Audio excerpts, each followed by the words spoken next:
Brain స్ట్రోక్కి జీబీఎస్కి ఏంటి difference ఏంటంటారు?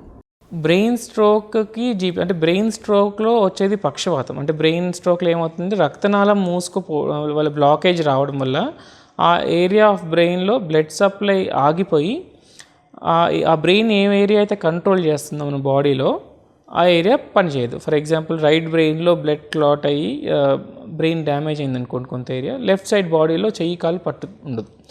ఇది ఒకవైపు వస్తుంది పక్షవాతం బ్రెయిన్ స్ట్రోక్ వల్ల. ఇది అలా కాదు, బేసిక్గా ఇది బ్రెయిన్లో ఏం ప్రాబ్లం ఉండదు.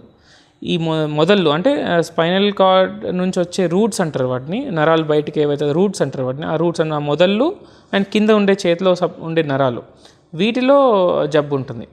సో అండ్ ఇది అన్ని 2 చేతులు 2 కాళ్ళు ఎఫెక్ట్ అవుతుంది. స్ట్రోక్లా కాదు, స్ట్రోక్ ఒకవైపే ఎఫెక్ట్ అవుతుంది. ఇది 2 చేతులు 2 కాళ్ళు, అంటే మనిషి ఇలా మంచంలో పడుకుంటే 2 వైపు ఎటువైపు కదిలించలేడు.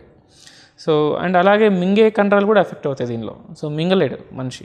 సో మనం ట్యూబ్ వేసుకొని డైరెక్ట్ కడుపులోకి ట్యూబ్ వేసుకొని ఫీడింగ్స్ ఇవ్వాల్సి వస్తుంది. అంటే అందరికీ కాదు, ఎవరైతే మింగలేరో వాళ్ళకి. ఓకే.